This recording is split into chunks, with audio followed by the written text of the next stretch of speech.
Well, countries are producing quantities of plastic well beyond what is needed, resulting in, of course, an environmental crisis. The Worldwide Fund for Nature is now calling for a global ban on harmful and unnecessary single-use plastic items, and it's planning to present this at the UN Plastic Pollution Treaty talks. Well, that's going to be taking place in Paris later this month. Well, it's a pleasure to welcome to the show and to eNCA Zaynab Sada, WWF Plastic Policy Coordinator for Africa, joining on this conversation all the way from Accra, I believe. Good morning to you, Zaynab. I appreciate your time. Just give me the numbers. I mean, just how devastatingly bad is single-use plastic for our environment? Good morning.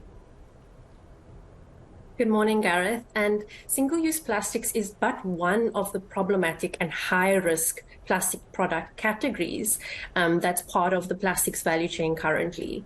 And at the current rates globally, if we do not act on plastic pollution, we will produce double the amount that's currently produced in the next decade, and plastic pollution then triples in the next decade. And so the numbers is really devastating. The urgency and the scale and the rate of the problem really requires governments to act now, and the UN treaty negotiations is the perfect opportunity to do this. And so WWF is really calling on governments to ensure that the most high-risk plastic product categories are considered in the treaty negotiations in Paris later this month. This is important because many communities don't have the infrastructure to deal with the flood of plastic, and some governments cannot even afford collection services. In South Africa, for example, not all communities, urban, peri-urban, and even rural communities, don't receive formal waste collection services. So that's one of the issues. And eliminating these high-risk and unnecessary single-use plastics is but the first step to create a more circular economy for plastics. But the treaty needs to ensure the recognition and the inclusion of those that might be affected by these new global bans. And this includes the informal waste workers, which many of us know and see in the streets, as well as on landfills in South Africa. I was about to ask you, is there not a way, apart from trying to get countries to cut down on their use of plastic, which might just seem like a plastic mountain that some people can't summit as a country, and rather try and find another way of formalizing a sector where plastic can be turned into something useful, something profitable, as a way to try and get humankind to deal with this plastic issue, or rather create sideline jobs or even a formal sector if possible? So there is an existing formal sector related to waste management, of course. This is linked to municipalities and also private sector companies implementing recycling.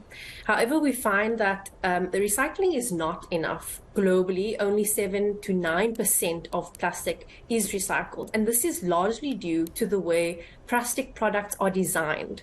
The chemicals that they add are harmful, and also the infrastructure is not there. And so in order to address this problem, we need to look at the root causes and not only the end of life, which is the waste management. And so we need to ensure producers are held accountable. These are producers that produce the raw materials, which is linked to the fossil fuel industry. Many people don't really know this. So it's linked to the fossil fuel industry and the petrochemical industry. However, there's also the retailers, brands, and manufacturers that are then putting these products onto the market, some of which cannot be recycled because of their design, and also containing these harmful chemicals that would then continue in the recycling state. And now, if you take a look at, Zaynab, forgive me, if you take a look at some of the numbers, though, 14 million tons of plastic end up in the ocean every single year. I know that's getting worse and worse as well, causing severe injury and death, affecting the environment from a maritime perspective as well. But if you're looking at those kinds of numbers, it makes up 80% of all marine debris. If you were to give us a target that you're hoping that this summit will be able to aim for. Obviously, we can't say let's ban all single-use plastic and just hope it's going to happen. There needs to be a target in place. I'm sure there is. So as I say goodbye to you, what is the plan? Give me a timeline and give me a target that you think is realistic. Right. And so the target is already set in the UN resolution that mandated the negotiations, which is to end plastic pollution. Now, the timeline is not set. However, the urgency of the problem, as you mentioned in those numbers, really is real, and it sets the tone for the way in which negotiations need to happen. And so as we have but 1.5 years left of these negotiations, governments need to start acting. Companies need to come to the table, and by the end of 2024, we need actionable, specific global binding measures to ensure that countries do address plastic pollution. We do not say that all plastics need to be banned. However, the most high-risk plastic polluting product categories need to be considered under this treaty to address urgently.